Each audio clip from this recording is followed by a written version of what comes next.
Thanks for being here. Subscribe to Cheating Stories Best, so you don't miss new stories. A chance encounter at a party, or is it? Today's story with a similar plot. Enjoy it! The minds went off in sync. For a few seconds, bright flames illuminated the jungle. The sound of an explosion followed. Above the big hangar, a bright blaze of fire erupted. A short time later, the ammunition warehouse burst into flames. Fragments of structures and roof fragments flew in different directions. Then the shells and rockets stored in the warehouse exploded. It was like a New Year's Eve fireworks display, bursting with bright lights. It even felt like I was back in my childhood. On my shoulder rested the heavy hand of combat. "Stop staring, let's go." He gave me a gentle nudge. "Give the order to retreat." "I'm Harpoon 92, to the rendezvous point." I repeated the command several times and let go of the tangent and went to reception. All groups acknowledged the command I had received. The bushes swayed a little to my right, and I saw Koida. Without saying anything, he threw his machine gun over his shoulder and pointed his hand in the direction of the assembly area. We drew up in a single file and started to make our way through the thorn bushes. It dawned instantly here in the tropics. It was light by the time we reached the designated spot in half an hour. Having sent out a reconnaissance party and assigned 2 men to the rear guard, we started on our way back. I walked ahead, with my weapon behind my back, my navigator on, and a glowing green screen from time to time. So far so good. We were alert, ready to engage at any moment. In perfectly fitted gear, with ammunition and equipment in their patch pockets and pouches, the soldiers sprang after each other, keeping their distance. The only indulgence I could allow them on the march was to loosen the straps on their protective helmets. I checked the navigator again. The river was near. Soon the jungle would be over, and we would be on the bank. There was a booming thud from above. I put my binoculars to my eyes. I could see black spots as they came swiftly into view. The 2 planes were taking their time to make a turn and then, as they neared ground level, launched volley after volley of unguided rockets. In the morning sky, there appeared white traces of rockets rushing toward us. Having dropped their lethal load, the aircraft gently rocked their wings and went right, almost engaging the treetops with their wings. Ahead, 500 meters away, bright flames burst into flames, explosions broke out, and black smoke rose over the forest. We were just about to run. It was clear that we had been spotted. At last, we saw a gap in the dense trees ahead. I looked around. No planes were in sight. They had used up all their ammunition and gone back to base. But we mustn't relax. I took my flare gun out of its holster.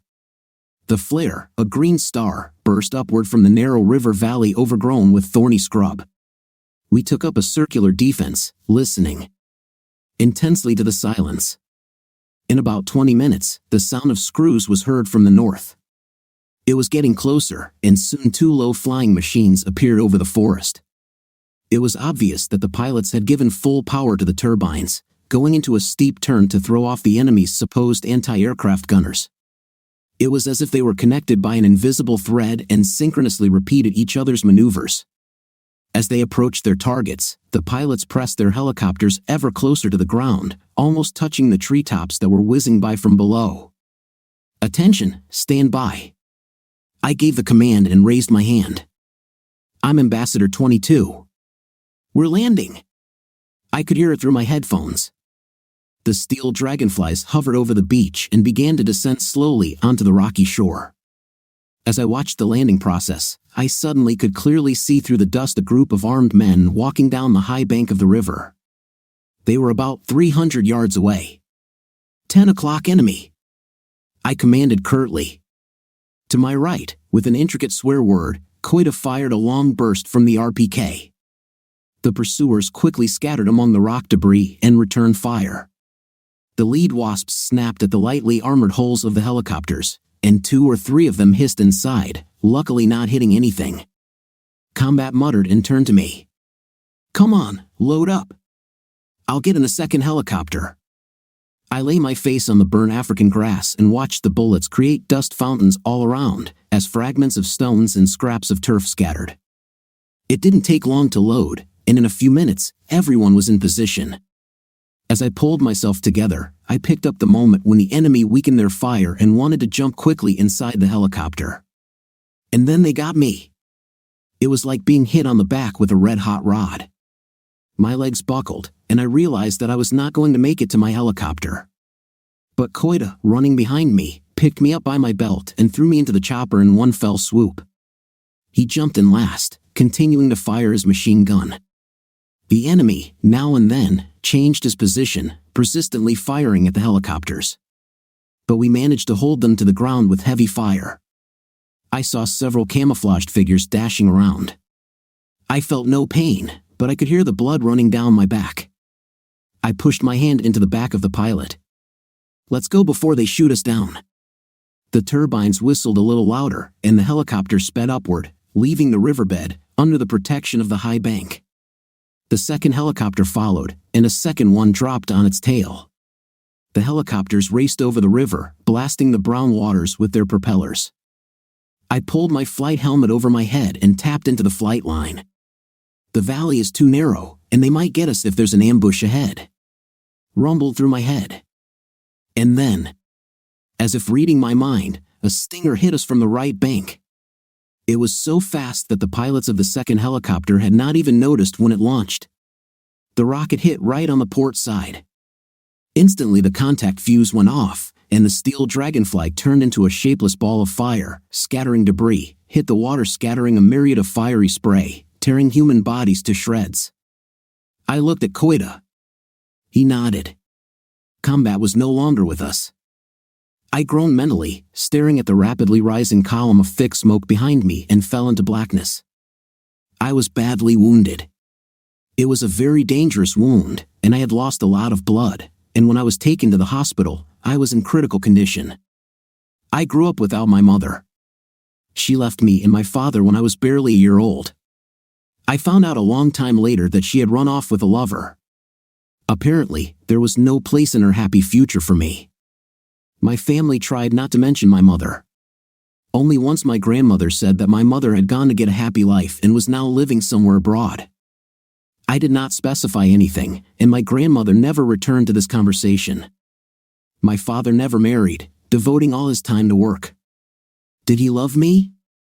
It was hard to say unequivocally. At any rate, I lived at my grandmother's, and my father occasionally visited me, bringing me some penny toy. He devoted his life to work and his career. He got lucky and now owned a big, thriving construction company. A year later, my grandmother died and bequeathed the apartment to her other daughter.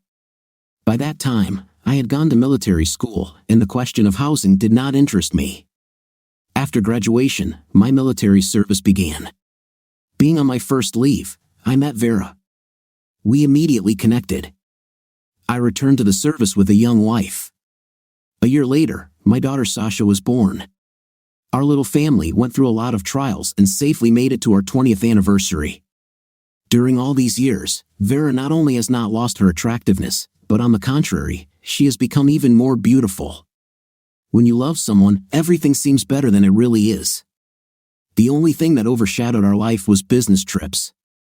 But it seemed to me that the separation made our family even stronger. I am now 41 years old, and Vera is a year younger. She's had a pretty good career. She is now the head doctor of a huge medical center. As it turns out, she is a great organizer. I am still in the army, but I have already decided to end my career. Enough is enough. It is time to devote myself to my family. Especially now Sasha is expecting a wedding, and it seems that the long-awaited grandchildren are just around the corner. We bought a 2-bedroom apartment and were about to start building a cottage in a prestigious area. At the beginning of September, I left on a business trip. When I left, I told Vera it was for the last time and that I would stay home for good. We stood and kissed like crazy for a long time, and then I left. I threw back the tent flap and stepped under the sun-heated tarpaulin. To the left, the blades of a big fan rustled, creating the illusion of a cool breeze. "Sit down, Edward." Koita used his boot to pull a folding stool from under an aluminum table. Then he deftly poured vodka into the aluminum mugs. "Saved it for a special occasion." He nodded at the bottle. I didn't think it would be like this. We drank in silence and poured a second one. To combat, may the earth be his. Koita closed his eyes. He was silent. Good luck, don't disappear. I stood up. The colonel stayed here, he had nowhere to go back to. No family, no home. I didn't know exactly what had happened in his past life. But there was clearly something that was keeping him from living in this world in peace. Koita sighed and filled his mugs. Come on, let's have some of that. No sooner had my plane landed than I tried to call Vera. I couldn't wait to tell my wife that I was home and that I would see her soon. But her cell phone didn't answer, so I called her at work. The phone picked up her secretary. Hello. Chief Physician's office. What can I do for you? On the tube sounded an unfamiliar voice. Hello, may I speak with Vera? I asked politely. Vera is not at work.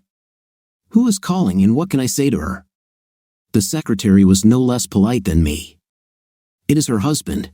I really need to see her. Can you tell me where she can be? The secretary was silent for a while, as if collecting her thoughts. Then she hummed and said, if it is a joke, it's a very bad one. And, without saying goodbye, hung up. I stood there for a few minutes, unable to collect my thoughts. What the hell? I took a cab and drove home. When I opened the door, I walked into our apartment. I got the impression that no one lived here. I ran my hand over the kitchen table. Dust gathered on my finger. The situation was becoming more and more incomprehensible. I went to my room and took off my uniform. I wondered where my wife was. I called my daughter. Her phone was also disconnected. Where the hell are they? Rinsed myself in the shower and changed my clothes. Took a bottle of whiskey out of my duffel bag and poured half a cup. I didn't understand anything yet. After half an hour, I got dressed more or less decently and called a cab. I decided to go to Vera's place of work to do a reconnaissance of the area.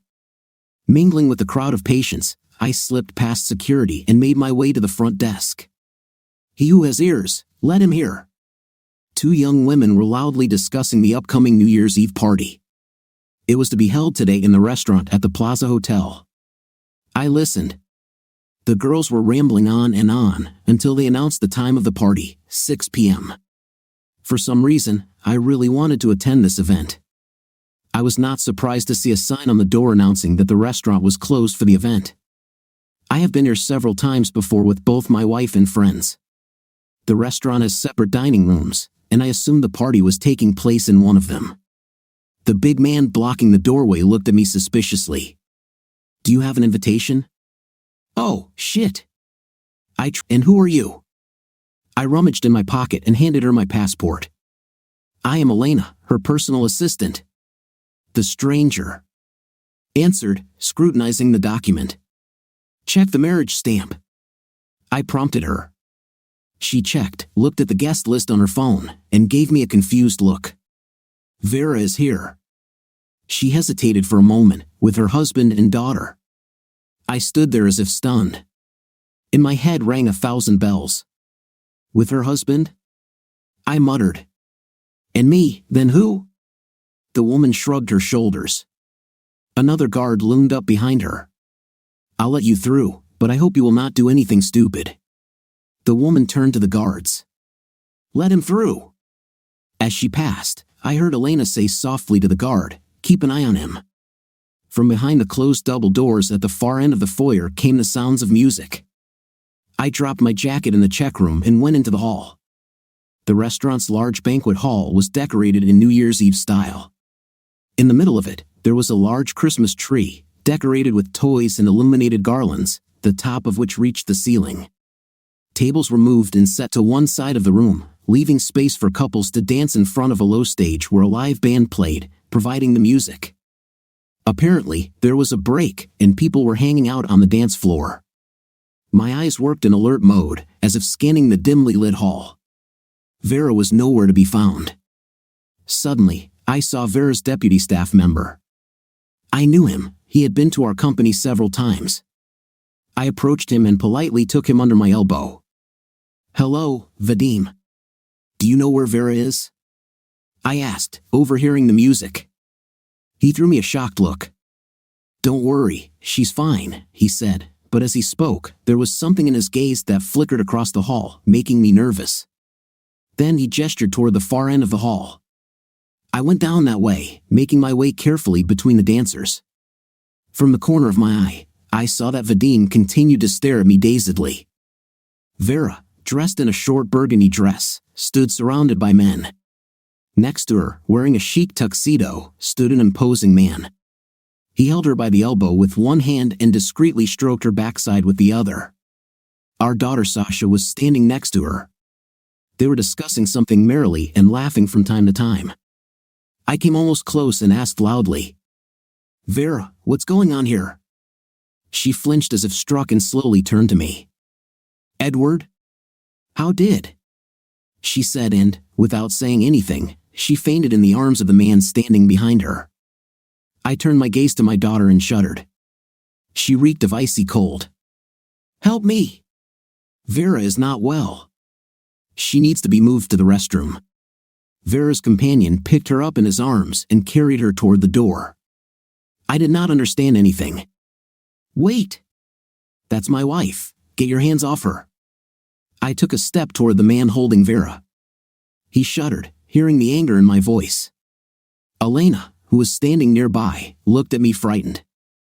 She touched a finger to her ear and said, "Guards, Wait!" I looked at her. Who is this man? Why is he groping my wife with his hands? But no one answered my questions.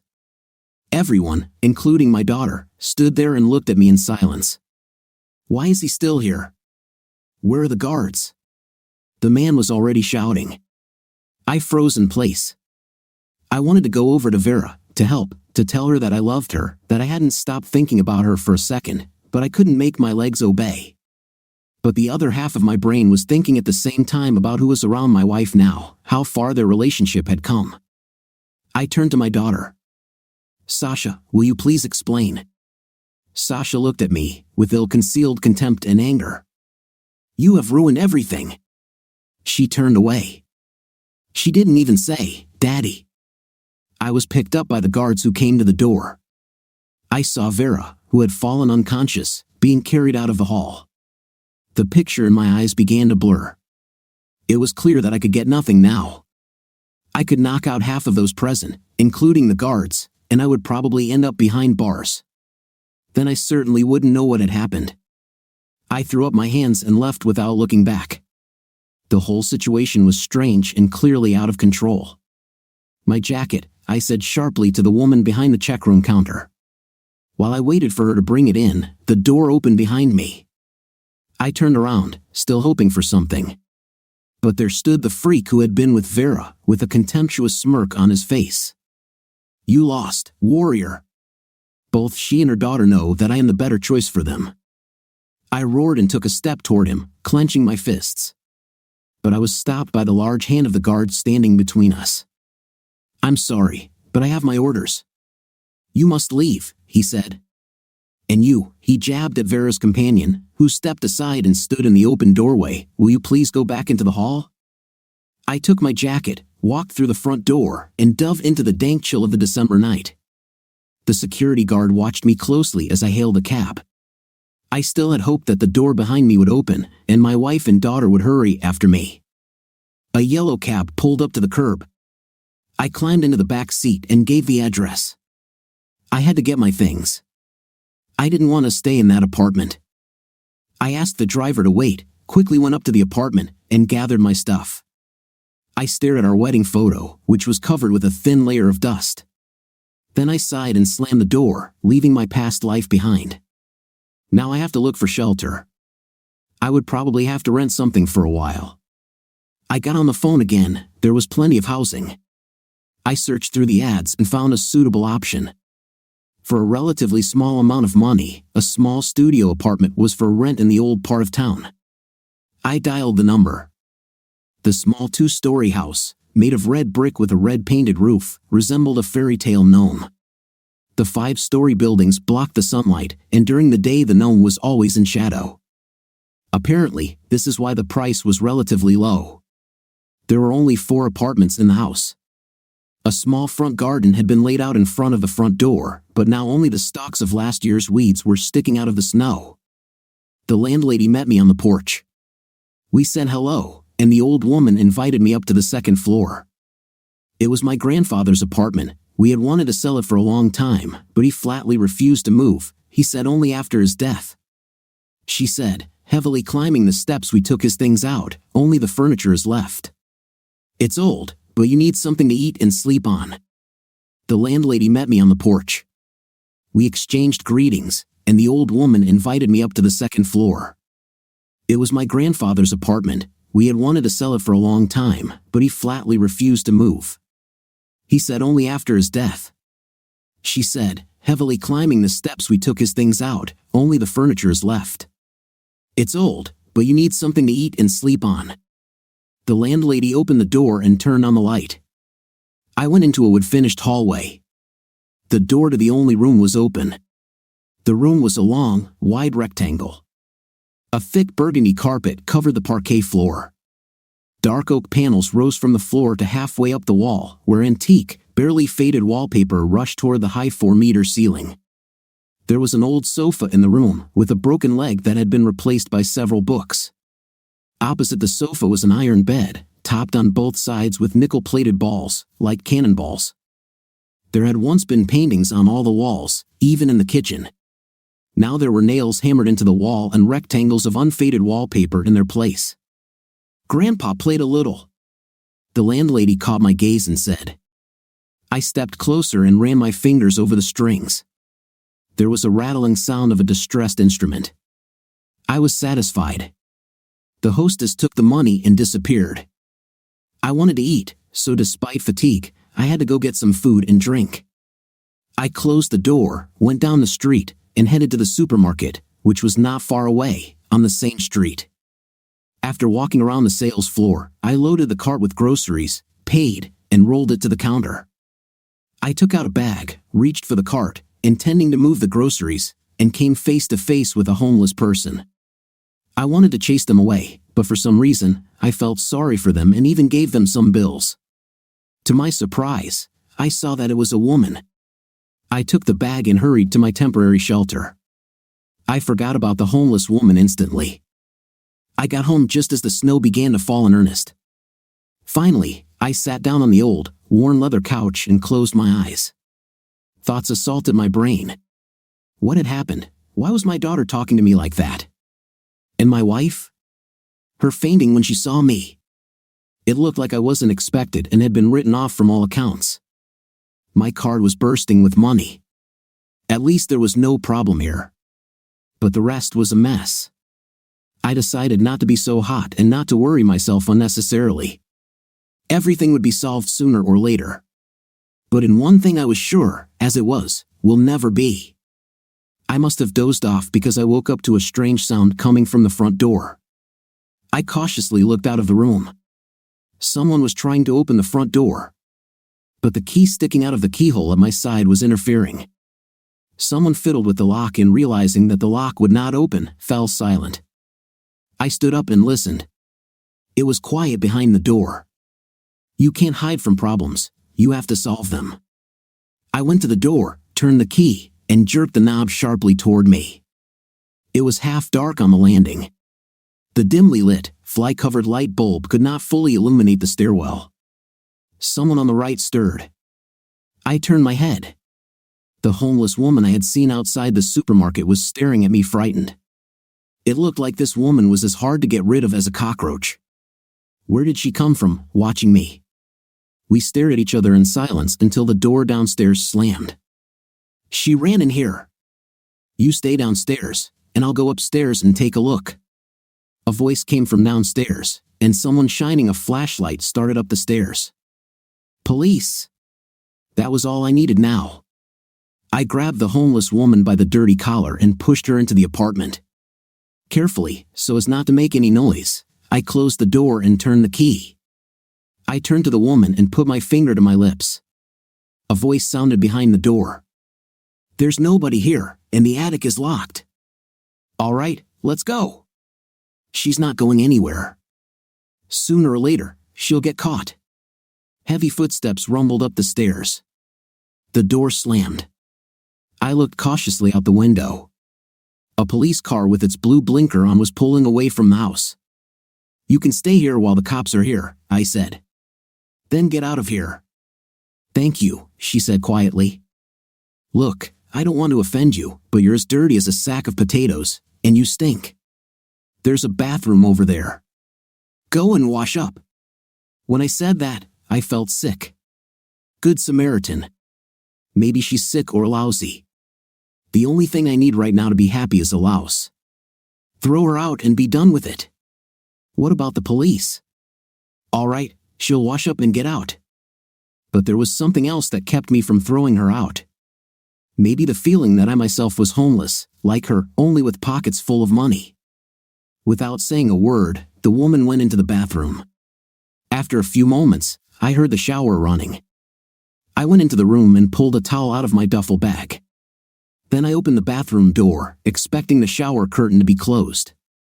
She was standing in a very deep cast iron tub with the shower on full blast and fiercely washing the dirt off herself.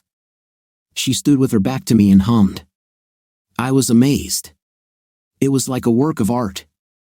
She reminded me of a picture of Europe emerging from the sea. The woman's skin was a pale, milky color as she washed off the dirt and soot. The washed hair fell in a white wave down her back, ending at her waist. Several fresh bruises were visible on her back. Her legs seemed very long. Her hips were narrow, and her butt was nicely shaped. I had an idea that if you cram a few portions of food into her, her fifth place would be impressive. It was as if the stranger felt my gaze and turned around.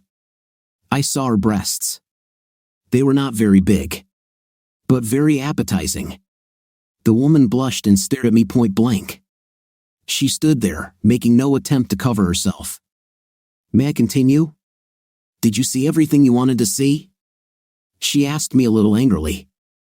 "Are you, by any chance, a pervert?" "Just brought a towel."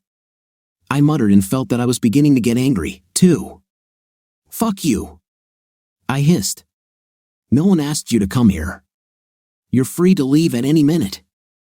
I kicked the pile of dirty clothes in her direction, squeamishly. "Wait," she said and lowered her arms, revealing her body completely, and added doomfully. "Look, if you want." "I didn't mean to stare at you," I said conciliatorily. "I knocked, but you didn't hear me." I hung up my towel. "Then why did you stand there and look at me?" she asked. "Because I'm a normal man," I said. "And man, that's how you spell man. When we see without clothes women, we get dumb. But I'm dirty and ugly." She started. "And, in addition, blind," I said. "So, I'll just take your dirty rags and bring a tracksuit." Walking out of the bathroom, I sighed heavily. I needed to get out of this room before she noticed how hard my little brother was. During the time I'd been on a business trip, I hadn't been with any women. I knew beautiful women were like an expensive car, nice to look at and think about, but only theoretically. Beautiful women were too expensive, too difficult to handle, and totally unreliable to mess with, especially since I was married. I closed the door and stuffed her dirty, stinky clothes into a garbage bag, then put them out in the stairwell. Returning to the room, I pulled out my tracksuit. It would be too big for her, but it would do for a while. Then I caught myself thinking, for now? Am I going to keep her overnight? A strange woman? Where to put her? There's only one bed. The other half of my brain whispered, and where to put her in the cold? Call the police again. I decided to let her sleep until morning, and I could sleep in a chair at night. Looking out the window, I saw that the snowfall had intensified. Flakes of snow filled the street and the roofs of houses. Okay, let it stay until morning. The door creaked open, and a woman dressed in my tracksuit entered the room. She tucked the sleeves and pants up, but it still hung on her like a hanger. "Is the police car still there?" she asked. "It looks like they're gone, but I don't know how far."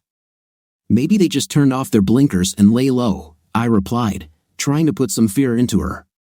"But you can't leave yet anyway." "I threw away your stinking rags." What am I supposed to do now? She said helplessly. I have nothing else to wear. Stay till tomorrow. I will give you some warm clothes, and you can go anywhere you want, I answered. What am I supposed to do until tomorrow? She looked at me, frightened. Let's go to the kitchen, I suggested. First of all, the guest needs to be fed. She followed me into the kitchen and looked around. I opened the refrigerator, and she sighed sorrowfully. I could see she hadn't had a decent meal in a long time.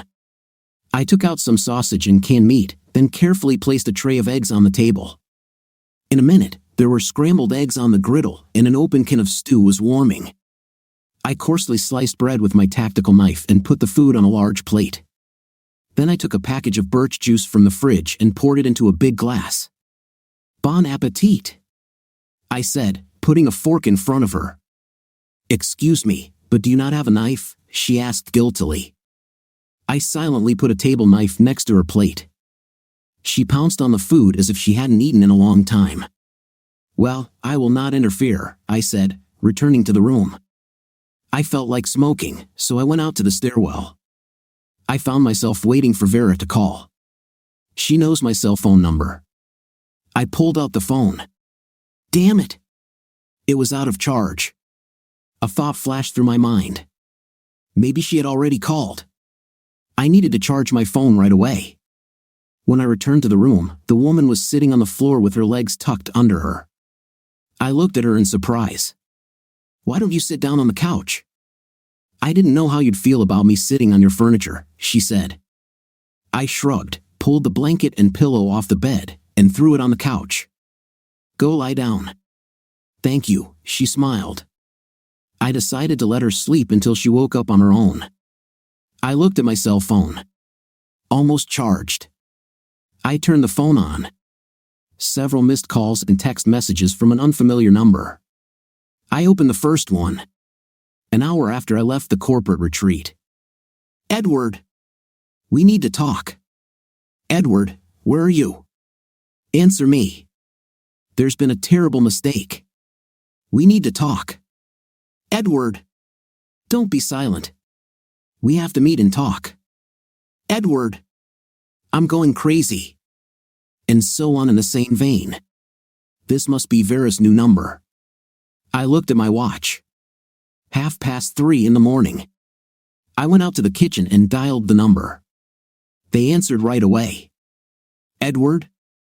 I recognized Verina's voice immediately. Edward, is that you?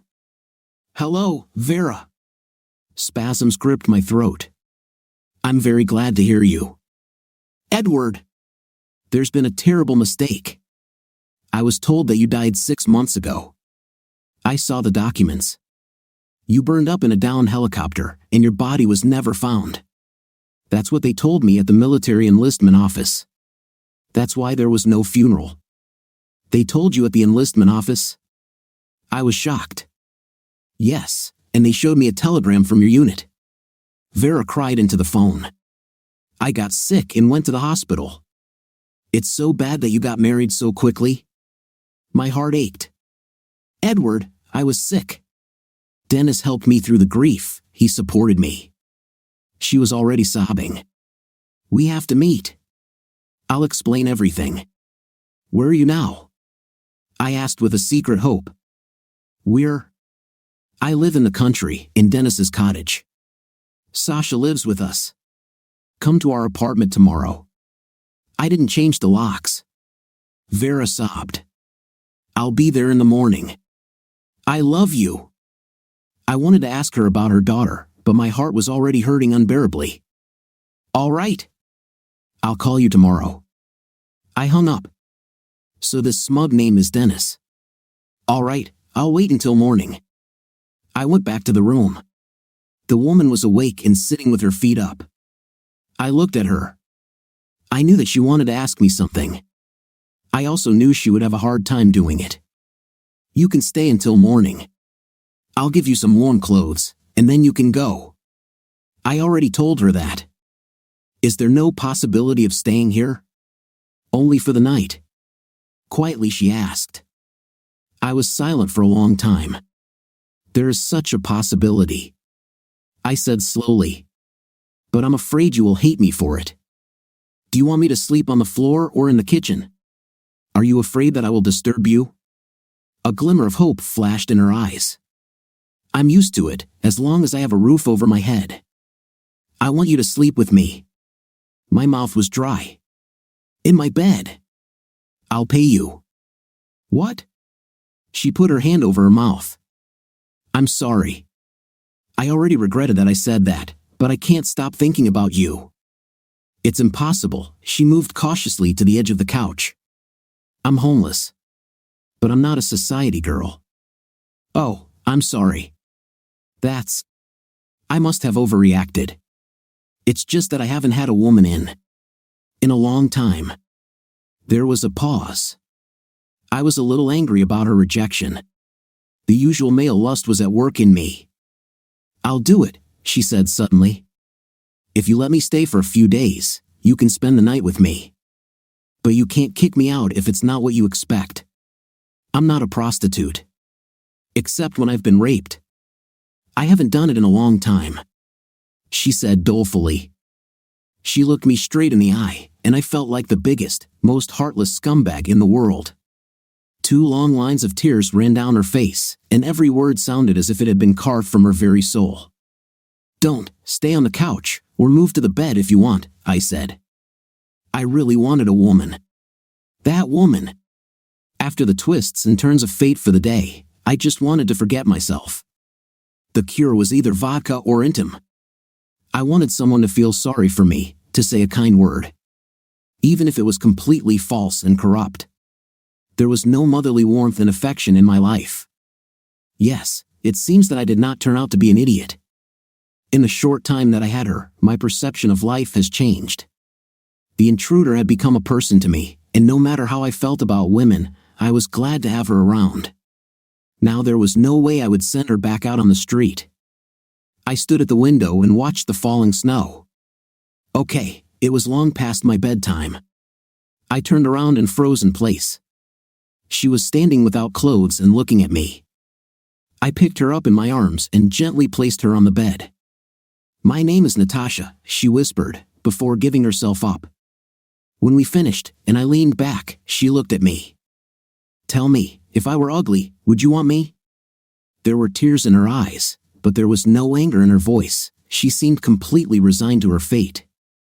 Yes, a woman, always a woman. Shall I sleep here with you? She asked. If you like.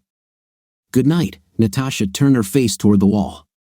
The sun was shining brightly, emitting a piercingly cold white light, making it impossible to see the figure on the opposite shore. The man put the pipe on his shoulder and froze. I was trying to make contact with the slave chopper when a stinger hit us from the right bank. It was so fast that the pilots of the second helicopter hadn't even noticed when it launched. The rocket hit us squarely on the port side. Instantly, the contact fuse went off, and the steel dragonfly turned into a shapeless ball of fire, scattering debris, hitting the water, spraying a myriad of fiery spray, tearing human bodies to shreds. I woke up screaming. I should have died in that helicopter with the combatant. At the last moment, Koida threw me, badly wounded, into the first helicopter. I sat on the edge of the bed, and gradually the events of yesterday began to fill my brain. I turned my head. Natasha was not there. My first thought was that she had run away. Stolen what she could and run away. But at that moment, my nostrils caught the smell of food being cooked. The door to the kitchen slammed, and Natasha, in a sports jacket hanging down to her knees, entered the room. Good morning. Breakfast is ready. She smiled as she stood on the floor barefoot. Somehow, I felt as comfortable as I hadn't felt in the past 6 months. Women can make comfort out of nothing. For a minute, it seemed like nothing had happened. I was with my family again. Now my wife would turn around, fix my bangs, and kiss my cheek. Sasha would climb onto my lap with joyful laughter. But her indifferent face stood before my eyes, and my good mood vanished at once. I pulled on my camouflage pants and staggered into the bathroom. In the mirror, I looked at myself, not yet old, an overgrown stubble man with an army badge on his neck. Looking at the silver oval on a leather cord, hidden in the battered gray hair on my chest, I thought for some reason that the war wasn't going to let me go anytime soon. I ran my finger down my cheek. I should shave. Or not. I wonder if unshavenness is still in fashion. It's not going to be an easy day. And the most important event for me would be a meeting with Vera. I splashed water on my face and scratched my hairy chest with pleasure. It was time to move out. I opened the door and saw Natasha standing behind it. Everything is getting cold. I had breakfast with scrambled eggs and stew, drank a glass of tea, kissed the woman on the cheek, and went to get ready. I put on a t-shirt, a sweater, and a winter army jacket. Tying my shoes, I told Natasha, "Stay at home, don't go anywhere. I'll take care of business and come back for you. We'll go buy you some clothes."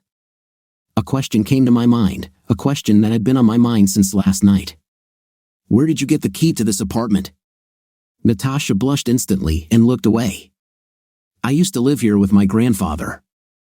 "What do you mean, lived here?" I had a bad feeling about it. In the literal sense. The old landlord was my grandfather. I lived with him for a year and a half, working, looking after him. Everybody left him. No son, no daughter to look after him. And he had 2 heart attacks. He promised to sign the apartment over to me, but he didn't have time. The 3rd heart attack finished him off. Then his kids came and threw me out on the street. I lived at work for a while, until they fired me from there, too. Natasha spoke calmly, without emotion. It was obvious that she had long burned out. "Okay, it's a long story, you can tell me later." I buttoned my jacket and checked the tactical knife on my hip. I didn't take it because I feared for my life, I just remembered my father's words. A man should have 3 things in his pocket: a knife, a handkerchief, and $10. I wonder why my father didn't include protection in that list. The snowfall was over, the sky had cleared, and the cold winter sun was looking at me in a friendly way. I got into a cab I had ordered and called the address. It was a Sunday, and the city was clear of cars whizzing back and forth. I got out of the car and stood in front of the doorway for a while. About 3 meters away was a black SUV. There were 2 men sitting in the car, smoking with the window ajar, and 2 streams of gray smoke rising. I did not see anything else in particular. I walked up to the 4th floor and came to the door. Everything seemed normal for now. I inserted the key and turned it carefully. The lock clicked, and the door opened. Yesterday, when I left, I closed the lock with 2 turns. So there is someone in the apartment. It is unlikely Vera, she should come only 2 hours later. I carefully opened the door and slipped into the apartment. I pressed myself against the wall and listened. Silence. I could hear the clock ticking in the hall. I peeked through the doorway. There was a man lying awkwardly face down on the rug with his hand tucked under his arm. One shoe had slipped off his foot and lay lolling orphaned a little away from the rest of his body. To the without clothes eye, it was clear that he was long and safely dead, and did not enliven the scenery at all. Rather the opposite. The one word that pulsed through my head like red fire was fucked up. It was urgent to get out of here. I closed the front door just as quietly and began to carefully wipe the doorknob with my handkerchief. I heard the approaching howl of a police siren. Makes sense. Downstairs the entryway door slammed, and indistinct voices could be heard. The elevator clicked and rode down, obediently counting down the floors. I rushed to the top. Luckily for me, the attic was open. It was only a matter of minutes before I jumped out on the roof and ran to the last exit. On the way, I grabbed a broom that was by the wall and a big red bucket. It was quiet in the entryway. I quickly rolled down to the 1st floor and froze in front of the front door. Godspeed. I put the red bucket in front of me and walked out onto the porch. On the right were 2 police cars and a patrolman in a baggy, crumpled uniform with a submachine gun. I turned slowly to the left when I heard a stamping of feet behind me. Out of the corner of my eye, I saw 2 cops rushing into the entryway. I rounded the corner, leaned my equipment carefully against the wall, and went out to the bus stop. In a few minutes, I was dangling like a sausage in a crowded salon. So that was it. Whose setup was this? I had one question on my mind so far. Clearly, there were cameras in the entryway. I had helped install them myself in my past life. But my jacket had a good hood up to my eyes. And I turned my head away just in time. I dialed Vera's number and moved the meeting to a place only we knew about. We were sitting at a table in a cozy cafe in an old, neglected city park. I loved that place. Sometimes on weekends, we would come here for ice cream.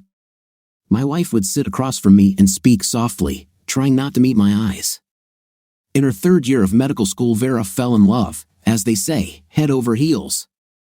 Dennis was 5 years older and studied at the university in the law department. Tall, handsome, with beautiful brown eyes, and she, a blue-eyed blonde with a gorgeous figure. They complemented and shaded each other's beauty. Their romance was growing.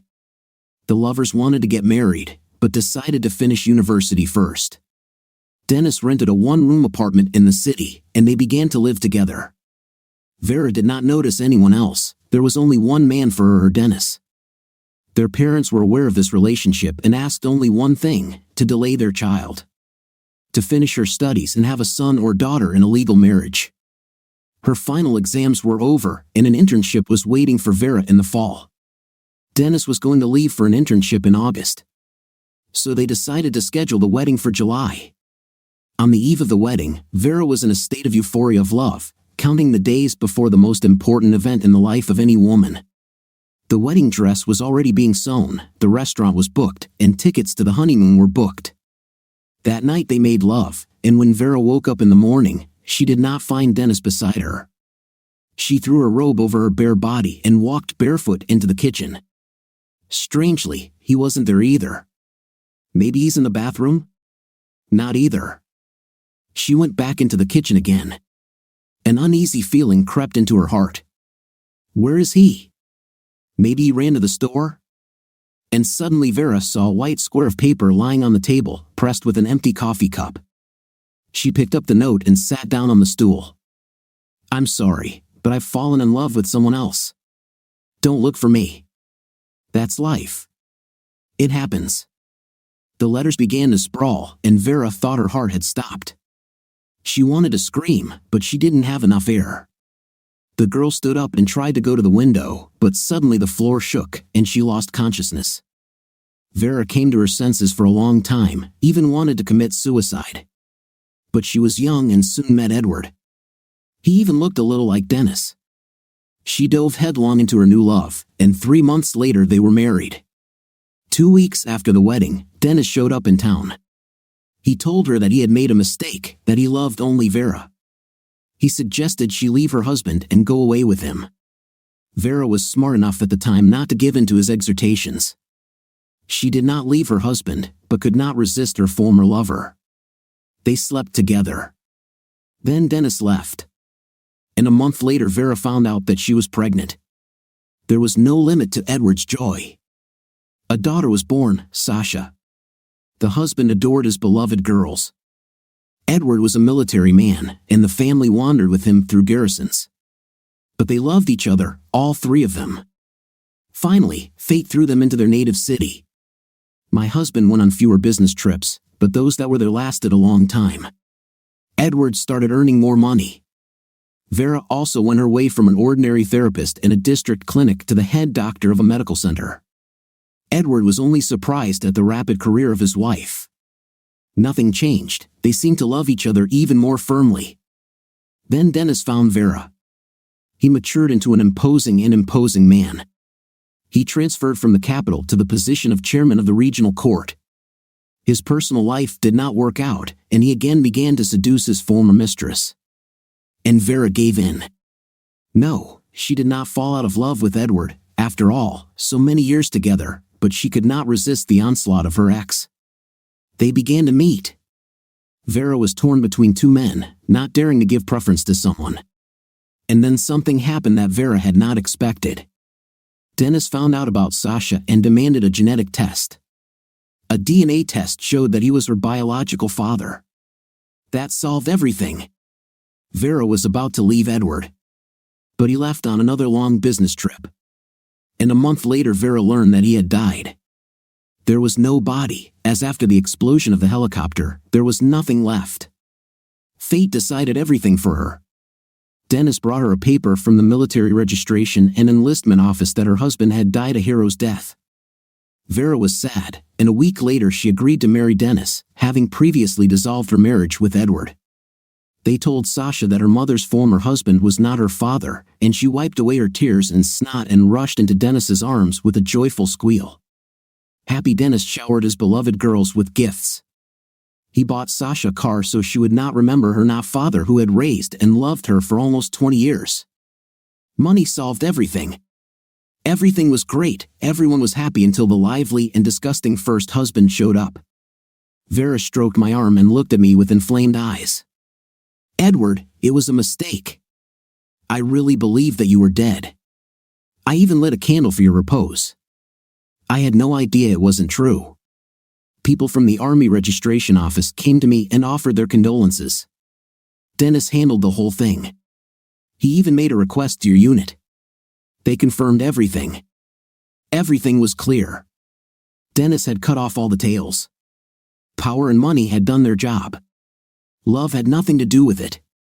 Especially Sasha was his daughter. The family was reunited, and the loser was left with nothing. 20 years for nothing. She left me without a second thought, relieved that everything had worked itself out. Did she love me, or was she just adjusting? Who will know now? My thoughts swirled in my head like a flock of gray crows, constantly returning to my daughter. Her betrayal was killing me more than anything. Yes, I had spoiled their party, especially Sasha's. I stood up. All right, Vera. Do not grieve, I will not appear on your horizon anymore. Live and breathe calmly with both nostrils, and I will go further. Farewell. Edward, but I still love you. But it happened. This is fate. I left like a man, without turning around. My thoughts returned to the dead stranger in the apartment. It was clear that they were trying to set me up. But who and why? How did they know I would be in the apartment? Had they listened to my conversation with Vera? What for? Who did I step on the toes of so much that they decided to put me behind bars? Was it Dennis? I remembered his triumphant face at the party. Maybe he was afraid that Vera would come back to me. But if he was a man, he should understand that this was impossible. No matter the circumstances, I would never take Vera back, no matter how much I loved her. I won't be able to forgive the betrayal. Sasha? It's more complicated than that. A daughter, after all. But what daughter is she to me? She's his daughter. I still couldn't get over the DNA test results. In fact, because of it, Vera had defected to Dennis, long before my business trip. I patted my breast pocket. Then I took out a small cellophane bag with 2 fingers. I kept my daughter's hair in it, cut off when she was a year old. All this time, I kept it as a talisman. In my memory, she was always that little girl, my daughter, whom I loved with all my heart. I stopped and looked at the strand of blonde hair for a long time. Then I couldn't stand it and cried. The officer on duty at the city military registration and enlistment office looked at my prescription for a long time, as if he saw such a document for the first time.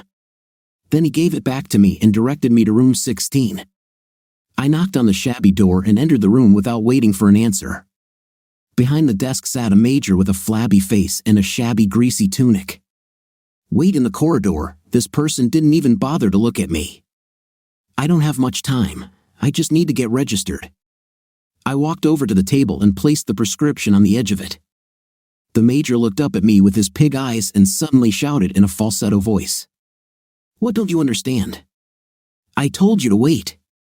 I threw myself across the table, grabbed him by the lapels of his uniform, lifted him above the table, and calmly said, "You should stand up when you talk to the colonel." The major somehow deflated at once, sniffed his nose, and covered his eyes, as if he expected me to hit him. I gently put the loose body back in its place and pushed a prescription to him with my index finger. Colonel Levin. Discharged by wound. I need to get on your payroll, I added some metal to my voice. Yes, just 1 minute. The major was slowly coming to his senses.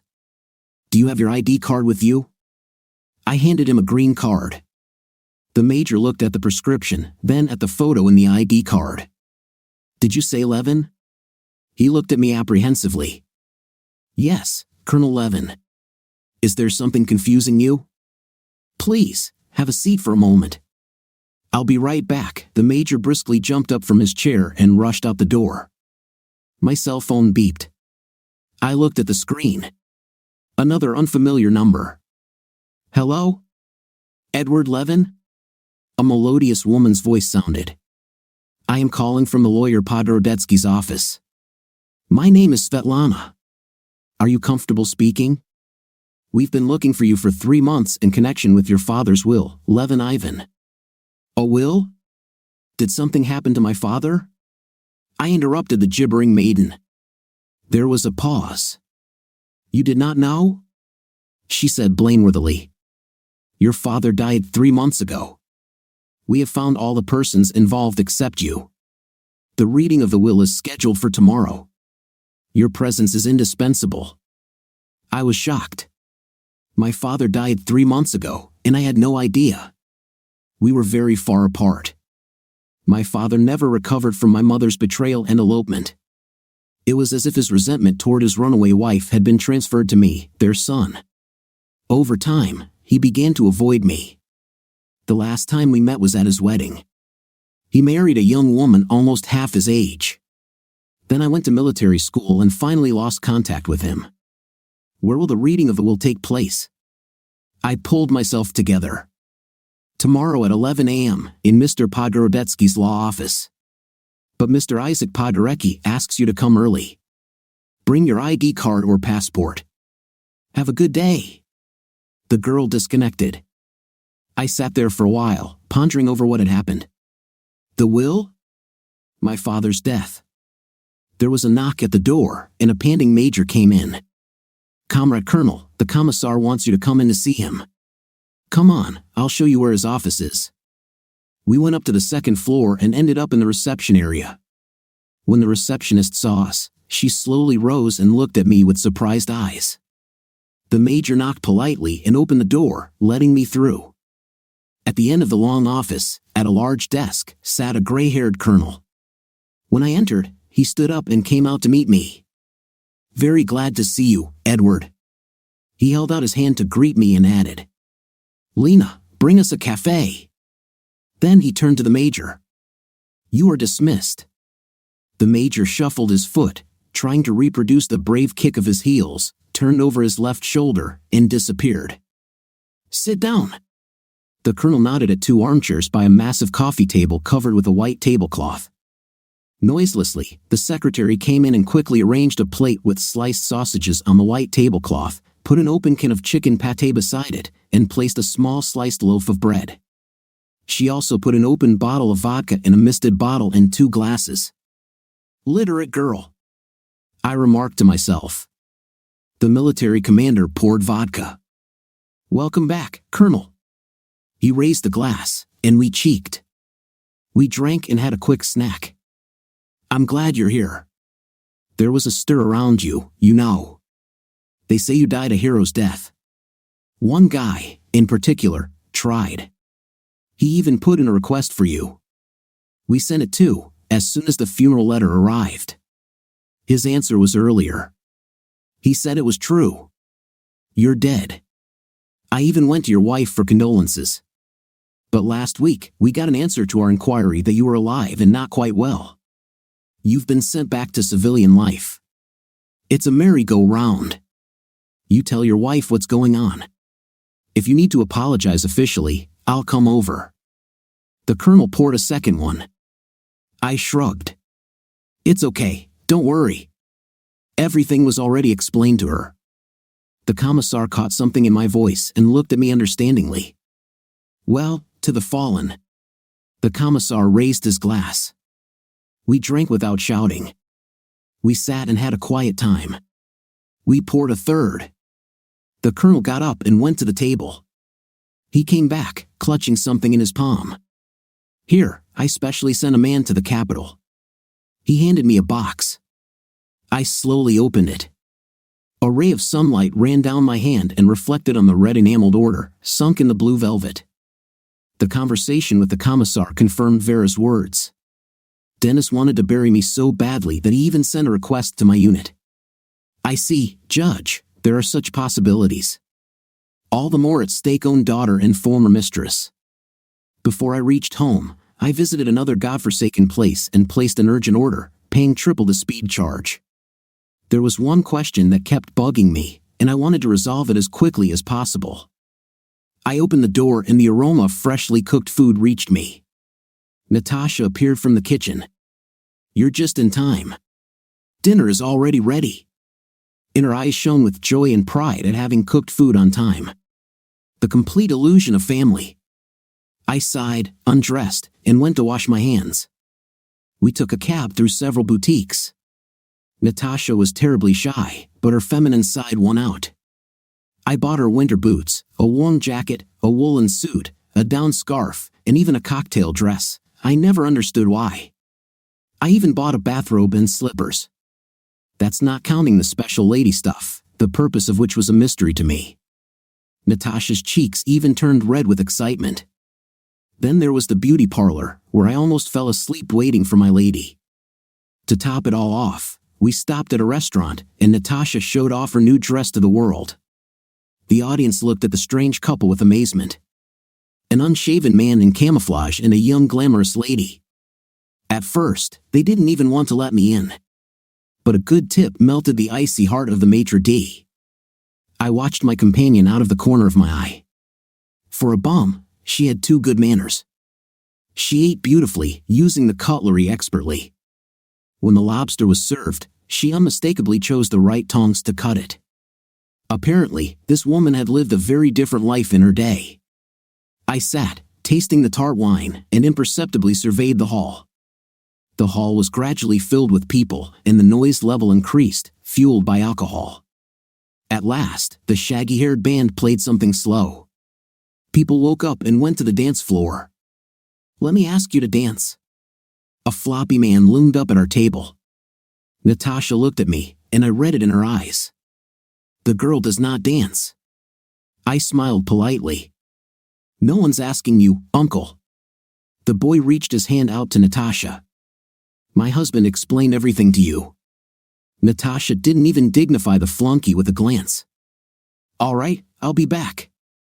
The unsuccessful beau began to drift slowly toward his table. Can we go? Natasha looked at me pleadingly. Husband? She said, husband. I looked at my companion in surprise. She was terrified. The prospect of combat contact clearly did not inspire her. I, on the contrary, liked everything. Even the threat of a fight. What could be more pleasant than a fight over a woman? Testosterone was bubbling in my body, demanding an outlet. I poured myself a shot glass from a misted decanter that looked like a diver. The vodka rustled down my esophagus and landed softly in my stomach. Now a salty pickle. I even squeezed my eyes shut with pleasure. You can't drink vodka alone. Only with an hors d'oeuvre. With a pickle or a green tomato. And then, after that, something meaty, lard, or cold cuts. I picked up a pickled mushroom with a fork, imperceptibly looking around the room. Some movement at the entrance drew my attention. The maitre d' hotel escorted the new guests to a free niche. Yes, it's a small world. The first to his table gracefully walked Vera, followed by a haughty look of a mistress of life, Sasha. Well, the current Vera husband I know, but the young botanist next to my former daughter, I see for the first time. The four sat down at the table and began to study the menu. The waiter and the maitre d', who was glowing with joy, were waiting for the order. It was clear that the judge and his companions were known, loved, and appreciated. Suddenly, I caught Vera's gaze on me. She saw me, and there was a range of feelings on her face. From surprise to anger.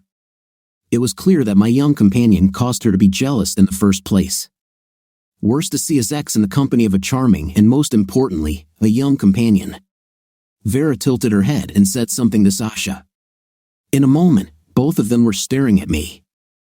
I do not know why, but I was in a bad mood. Shall we go home?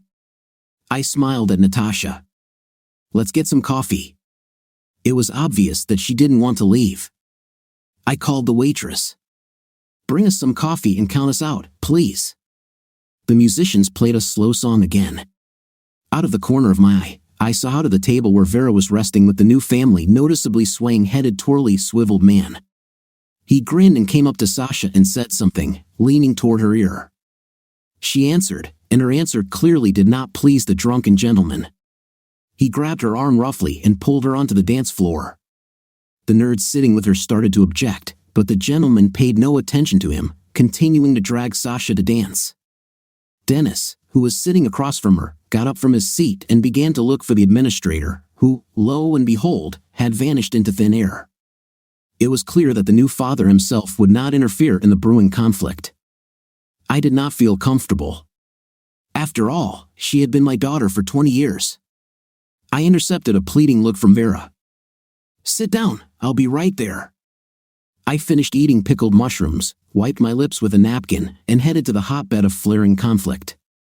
The man with a donkey's stubbornness dragged Sasha to the dance floor.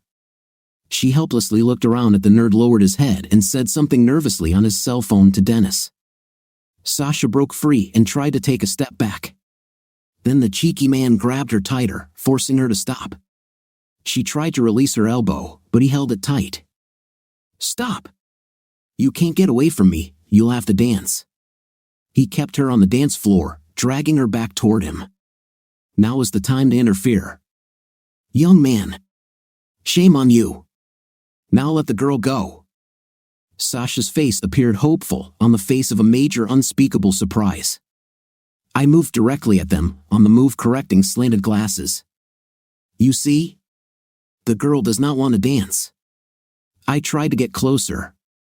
"Leave her alone, please." "You. I'll get you." The young man clearly lacked the words to express his indignation and frighten me at the same time.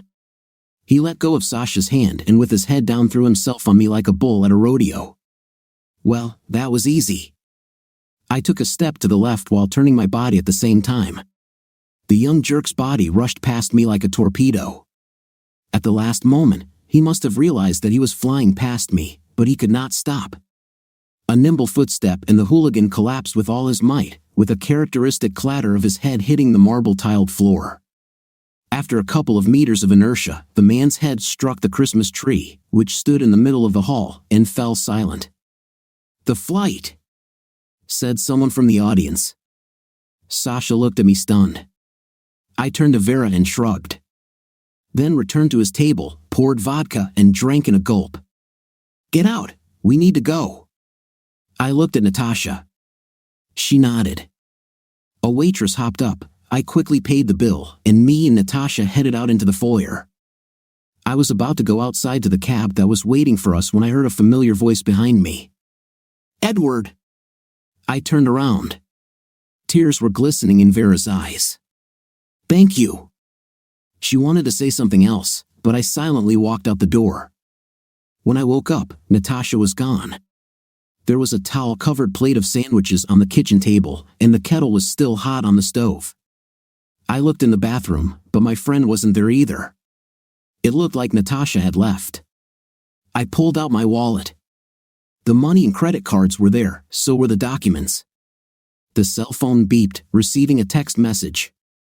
I looked at the glowing screen. Svetlana, the lawyer's assistant, had sent me the address of Mr. Podgorodetsky's office. I glanced at my watch. It was time to call a cab. But Natasha's sudden disappearance kept bothering me. "All right, I'll go to the lawyer, and then I'll decide what to do." To avoid shocking the honorable lawyer and the rest of the audience, I shaved, put on a clean white shirt, a black jacket, and jeans. At the appointed time, I arrived. I thought I would be the first to arrive, but when, accompanied by my lawyer, we entered his office, decorated with a large Christmas tree, I saw a young, spectacularly dressed blonde. "Meet! This is Jean, your father's wife." Podgorodetsky introduced me to the lady with the air of a socialite lion. "Edward Levin, son of Ivan Levin." I bowed politely, and she nodded to me, nervously smoking a long cigarette and carelessly shaking off the ash into a large glass ashtray. There was a half-drunk cup of coffee in front of her. I had never met her before, but the last time I talked to my father on the phone, I knew he had remarried. I didn't know where his old wife had gone. "All right, everybody's here. Can we get started?" The vividly colored woman fidgeted impatiently in her chair. From the wall stood an unassuming man in a gray suit with a leather folder in his hands. "We must wait a little longer, not everyone is here." He coughed and began to wipe his glasses, squinting his nearsighted eyes. I understood that he was the notary. "Why, does someone else have to come up?" Jean looked around the room. "As far as I know, there are 2 heirs." "Alas, there are more heirs." The notary smiled tautly. "We cannot open the will without their presence." Despite his shabby appearance, his voice was firm. I realized at once that he was not as simple as he wanted to seem. The door opened, and a very beautiful woman in a strict business suit and a chic hat entered the office. "This is Mrs. Violetta Beaumont, the first wife of Mr. Levin." The lawyer bent down in a half bow and pushed back his chair, inviting the lady to sit down. I sat and looked at the woman in silence. Is that my mother? After all these years, she had come to share her ex-husband's inheritance? So this was the surprise the lawyer had told me about before the event. But the notary was in no hurry to start and looked at his watch several times. We were waiting for someone else.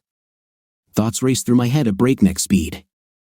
I had so many questions that my mind could not process the emotions that were rushing through it. But I tried to pull myself together. Jean, too, looked from me to her mother, perplexed. Only Mrs. Beaumont seemed unperturbed. She nodded imposingly to the notary and the lawyer.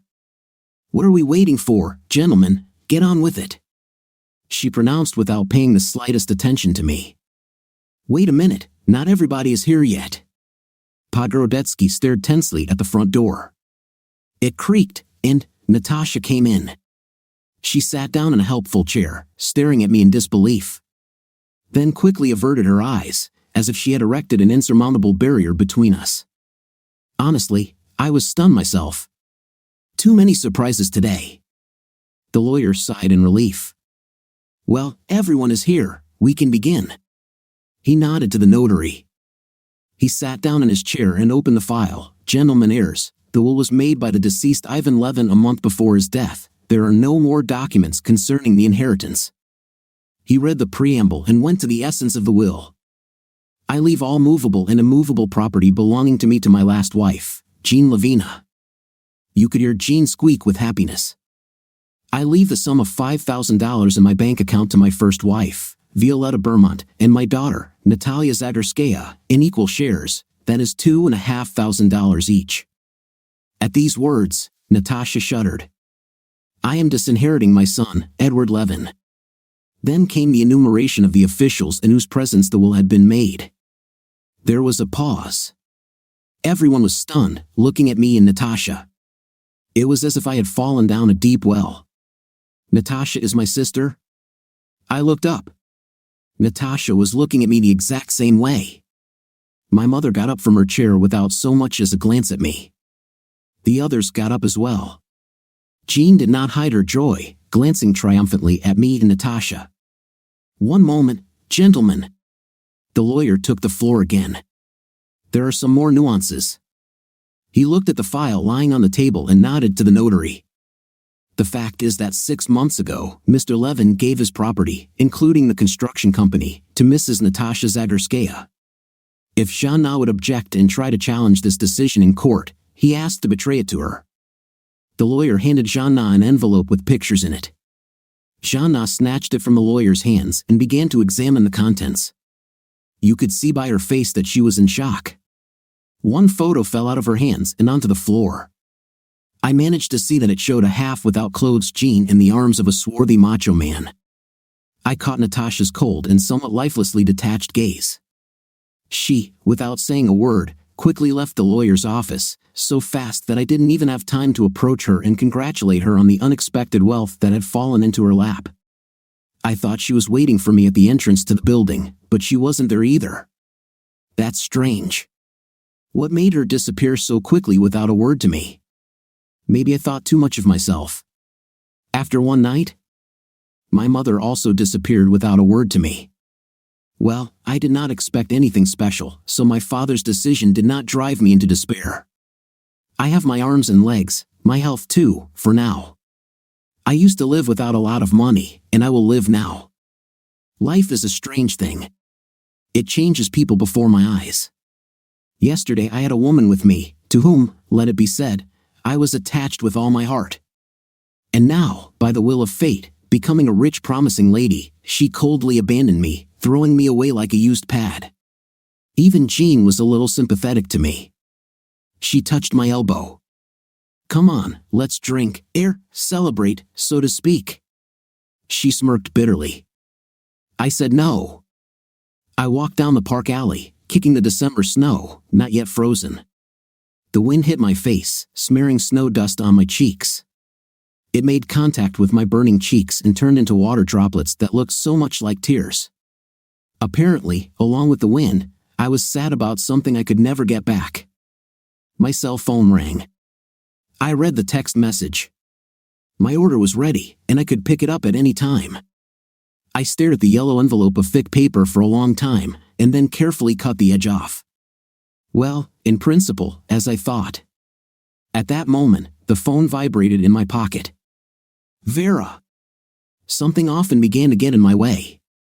Edward, do not hang up. We need to urgently meet. She almost shouted. Will you come up to our cafe? I walked over to the table where Vera was sitting, not knowing where to put my hands from the excitement. She looked like a beautiful, sensual woman, which, in fact, she was. She even stood up when she saw me. You said you wanted to talk. Infuriated by my callousness and brevity, Vera looked at me in surprise. What happened? I looked around for the waitress. Dennis was arrested. Edward, I don't know what to do. Vera was almost crying. Calm down and tell me more. At least one good news, I thought to myself. He was detained right in the office. Not charged yet, but something to do with murder and gold smuggling. Through sobs, said Vera. What should I do? It is difficult for me to say anything about this. This is your husband and Sasha's father. You will carry a parcel to him in prison. Vera looked at me with horror. I was sitting in front of the woman I once loved like no one else. Until she broke my heart. What did you want? I don't have to help you. You made your choice. I knew I was being cruel, but I couldn't deny myself. I would never have left you if it hadn't been for Sasha. Vera looked at me through her tears. I wanted the girl to have a real father. She was silent, realizing what a fool she had said, and I realized where she was going with it. Well, there you have it, Sasha has a real father now. The only thing left is to wait for him to come out of jail. She looked me in the eye. I knew she was trying to tell from my eyes what kind of mood I was in. She used to be able to do that. I miss you. I want to have what we had before. I love you. I need you, Vera said pleadingly. You didn't need me when you were with him. How can you say you love me when you lied to me and made a fool of me? In the last year of our marriage you were with him, too. Slept with him. Loved him. Vera sensed the contempt in my voice. Your love flared up before my business trip. And then you found out I was dead. You did not need documentation of my death, you took your lover at his word. I continued. You were relieved that everything had resolved itself. She lowered her head in shame and said, I am so sorry. I don't know what I thought. I guess I wasn't thinking at all. Lifting her head and looking at me with tear-filled eyes, she added, I'm so sorry. If it hadn't been for Sasha, I never would have left you. I looked silently at the weeping woman. Once my heart would have melted from her tears, but now I felt only boiling anger, which had no compassion. Edward! Let's give it all back. After you came, I can't live in peace. I really love you. Only you. No one else. Please. I made a mistake. Just take me back. Apparently my silence gave Vera some hope. You did all this for your daughter? You reunited the family? And the fact that I raised her for 20 years wasn't an obstacle for you? I saw the daughter's attitude toward me. You did a good job of re-educating her. I shook my head and stood up. You brought this on yourself. Now take a full spoonful.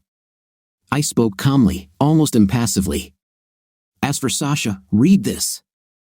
I put the expanded document in front of Vera. She read the paper and her face seemed to swim. God, it can't be. She was in shock. It can. Your lover fooled you here, too. With his connections, it's easy to do a DNA test. Sasha was my daughter, biologically and in life. Goodbye. Wait. Please, can we? She started. We have nothing to wait for, and we can't do anything. It's perfectly clear to me. You've made your choice. We're done. Go back to him. Go back to your husband, I said and headed for the exit of the cafe. And in the evening my mother came to see me. She stood on the poorly lit landing and looked at me. May I come in? She asked in a slightly husky voice. I moved aside. Who gave you my address? I closed the door. Counselor, you wrote it down when you filled out the form. She went into the room. Is this your apartment? Her mother either asked or stated it as a fact and glanced around the modestly furnished drawing room. No, I rent it temporarily. I was surprised that my mother's visit did not arouse any emotion in me. And where do you live? My mother asked me. I do not know yet, no plans for the future. Are you married? I was recently divorced. Why? I thought my mother looked at me with sympathy. I remained silent. I didn't want to reveal my soul to a stranger. I understand that you can't feel anything but hatred towards me. But believe me, there isn't a day that goes by that I don't think about you. Your father was a terrible man. I only endured that hell for a year and a half. Yes, I left you very young, but believe me, I had no other choice.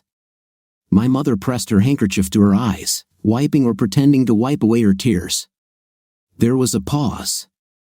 Mother sobbed a few times. She sounded like she was really crying. Is she still capable of it? I was very surprised when my lawyer called me and invited me to the reading of the will, the mother continued. I did not have any relations with Ivan since I left. And then suddenly the will, and even money. She smiled sadly. Edward, you don't know everything. Before I got married, I dated a guy, his name was Sergey. We were getting ready to get married. We'd already bought rings. But then Ivan intervened. I do not know how he persuaded, or maybe forced Sergey to give me up. And my lover left me, not knowing I was pregnant. A month later I married Ivan, and 8 months later I gave birth to you. We lived more or less comfortably for almost a year and a half. And then Ivan started to look at you, trying to find a resemblance to himself. He got the idea that you weren't his son. He took a DNA test and it all came out. That night he beat me up. He screamed that I was a society girl. Ivan took all my jewelry, even my wedding ring. He beat me almost every day. And I couldn't take it anymore. One day, when he was at work, I kissed you one last time and left. I couldn't take you with me. I had some money, so I bought a ticket and went to the capital. I had a third cousin living there. I could hardly find her and begged her on my knees not to throw me out on the street. She took pity on me and let me live there. She got me a job as a waitress in a cafe. That's where I met Ahmed. Ahmed started courting me. They know how to turn naive fools' heads. He promised to marry me. Offered to go to his parents in Egypt. I agreed, bitten by his tales of the beautiful life. But instead of meeting my parents and getting married, I ended up in a brothel. My mother covered her face with her hands and burst into tears. For 3 years I had been in hell. I accepted my fate as payback for abandoning my child. I worked all day long, on sheets soaked with sweat, unable even to wash. Once a day, a bucket of water was brought to the little pencil box, fenced off with blankets, so that I could wash a little. And then it went on again. It was the German Peter Bermont who got me out of there. I don't know how he managed to buy me out of slavery.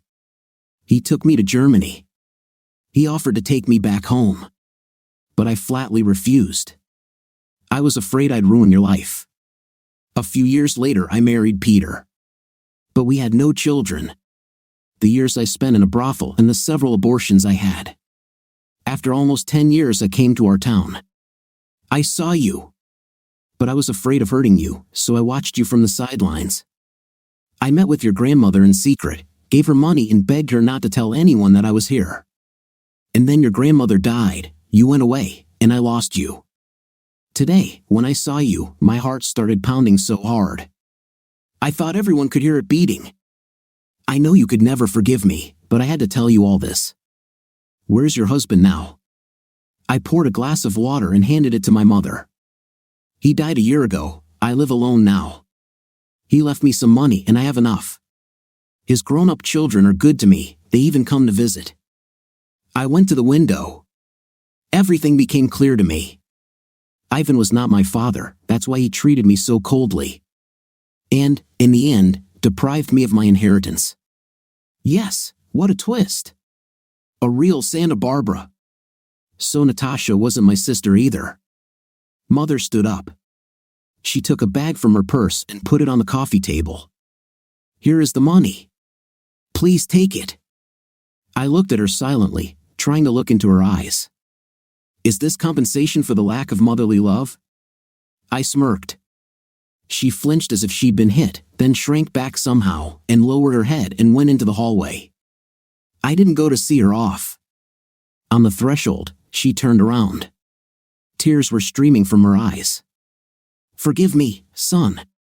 She whispered these words almost silently and went to the front door. Had I forgiven her? To be honest, I did not know myself. One thing was clear to me, I had loved her all this time, though I could never remember her face. And then something snapped inside me. I suddenly felt like that little boy again, whom my mother had once left me. Mommy, Mommy. It was hard for me to speak. Spasms were choking me by the throat. Tears streamed from my eyes until my mother's warm, native hand pressed my head to her chest. The day before New Year's Eve, the thaw was replaced by real frost. I approached the two-story mansion, lost in the depths of the snow-covered park. Careful not to slip, I climbed the frost-covered steps. It was quite early, and the janitor had not yet had time to clean them and sprinkle them with sand and salt. I barely got up on the porch as the door swung open, as if I was deliberately waiting. Who do you want? A sleepy maid inquired grudgingly, pressing her hand to her mouth to conceal a yawn. Good morning. I am looking for Natalia Zadarskaya. The landlady is still asleep and has told me not to disturb her. Tell the landlady Edward Levin wants to see her. The maid, without uttering a word, shut the door in my face. Well, we shall have to wait. I smoked, inhaling deeply the cigarette smoke along with the frosty air. The door opened. It was the same maid. The landlady said she knew no one by that name. Go away, or I'll call the guard. I thought I saw the figure of a half-without-clothes young man behind her. Well, I already knew how easily and thoughtlessly cruel women cut old ties. Yesterday she was still in love, but today the situation had changed, and she had stepped over me. I took off my glove and stretched out my palm. The snowflakes fell into it tentatively, as if afraid of something, immediately melting. Just as my fleeting hope for simple human happiness had just melted. Everything around me was white: the path, the burlap-covered rose bushes for the winter, the trees in the park. Only flitting snowfinches, bright red spots enlivened the dull white landscape. One should never cling to the past. And at that moment my cell phone rang to life. Edward? Asked from the tube unfamiliar male voice. I have a proposition for you. Be there tonight at 7 p.m. in the restaurant of the Plaza Hotel. I know you, so I'll come myself. P.S. It was only 3 days of my still not very long life. It was a small episode, full of events. What awaited me ahead, I did not know. But time heals wounds. When fate closes a door, it opens another. The main thing is not to lose heart and find it. I managed to find and open that door. But that's another story. What do you think of our story today? To me, the main character post-pupilized as much as possible nasty to her husband, but the plot was on top. What do you think? Let me know in the comments. See you in the next videos.